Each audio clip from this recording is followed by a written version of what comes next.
This is my first video.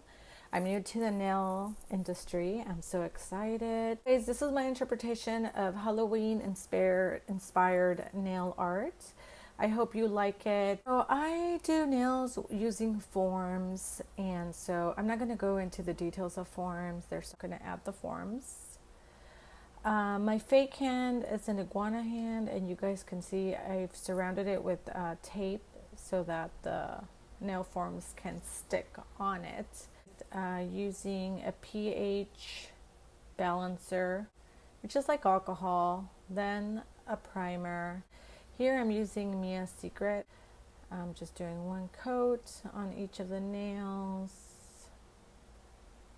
And I decided that I wanted to do some short nails, short pointy nails, I guess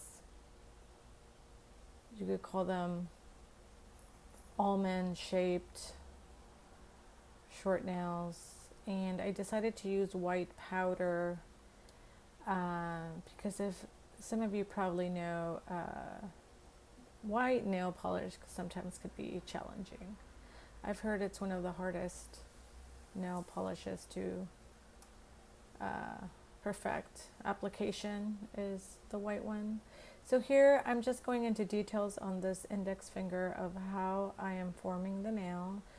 So you'll see throughout the video I kind of change styles depending on the finger. So the way I did it here was I created the tip first, and I'm just shaping the tip right there with the small little bead. I used a small little bead there. And you don't want to drag acrylic, you just want to pat it on and mold it, and constantly cleaning your brush on the napkin or paper towel, I mean, so that you know it doesn't get stuck on your brush. So much information to go over, but we're just gonna do this here. So then I start like you guys saw at the tip. I formed the tip, and then I start going up towards the cuticle.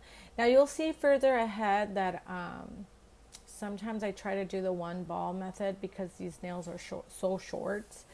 And on one of the nails, I think I just did one large bead, or I tried, and I struggled a lot more with that. So I would recommend for beginners, I mean, this is what has worked for me, is just to start with the tip and 3-4 balls. It doesn't matter if it's more than one ball. It's not an absolute that we have to do nails with one ball, okay?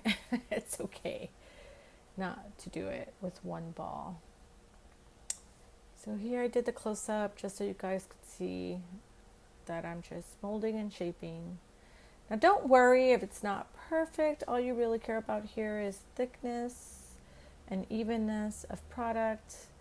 And even evenness we could take off once we start filing. So here I'm just adding more product where I feel I need more product. And again, like you see, I'm holding the finger down so the product kind of, you know, starts sliding down. And then I'm patting with the belly of the brush, not the tip of the brush, but the belly of the brush, as you could see. You know, I'm patting the product in. You don't want to rub it. I mean, you don't want to like brush it in. You want to pat it in a way. I'm just going to fill in that little spot, yeah, with the little product.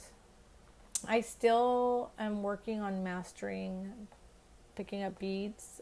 I'm still struggling with that a little bit, but you know, I hear and I believe it's just practice, practice, practice. So I'm going to finish up all the other nails. Here we go. Then once they're dry, I'm going to start removing the nail forms. They're short, and because I didn't make them so thick, well, you don't need to make them thick because they're so short. They're kind of short that I was able to form these nails with a hand file only. I did not need to bring in my electric file because they ended up not being so bulky. So here I'm just gonna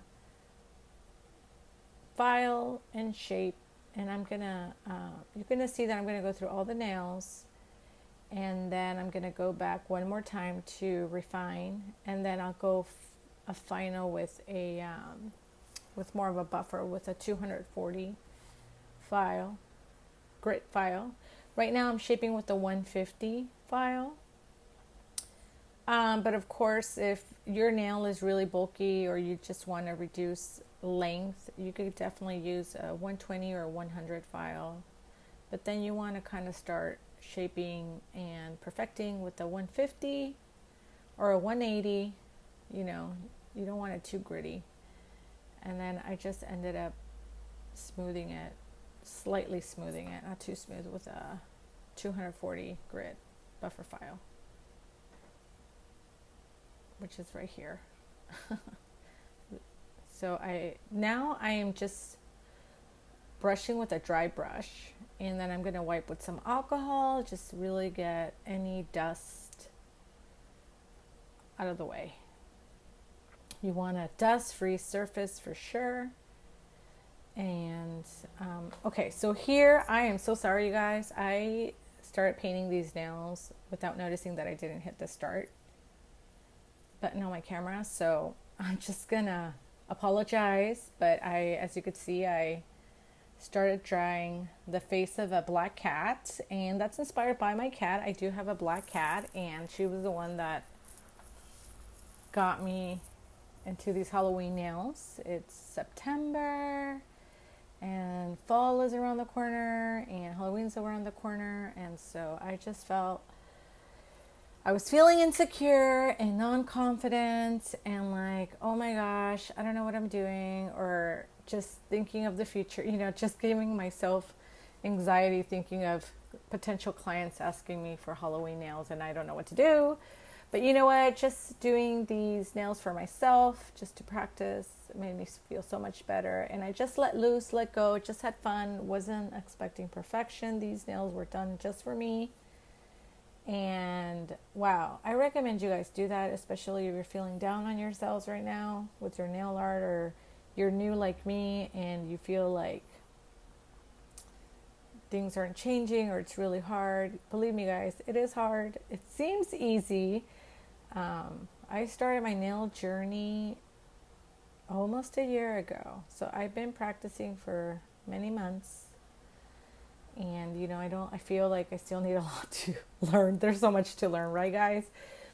But, yeah, so I just did this for myself. It was so relaxing. It was so much fun. I'm just so glad I picked the Halloween theme, because Halloween is so much fun, and it just reminded me of my childhood.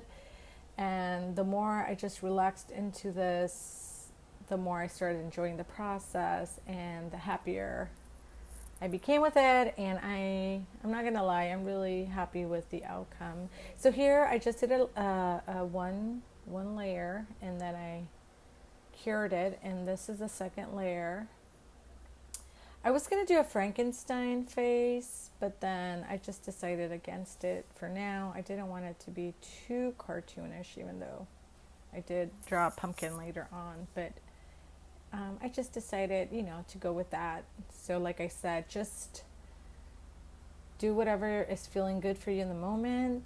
It's just have fun with it. This was so much fun. It was so much fun. I can't wait to make another video, edit it, and show you guys.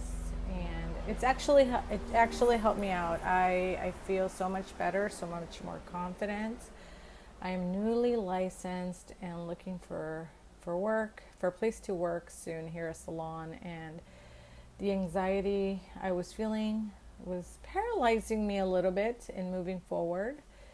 But just doing this exercise has made a lot of difference in my mental state, and I'm feeling really good about it. So I hope this helps you guys too.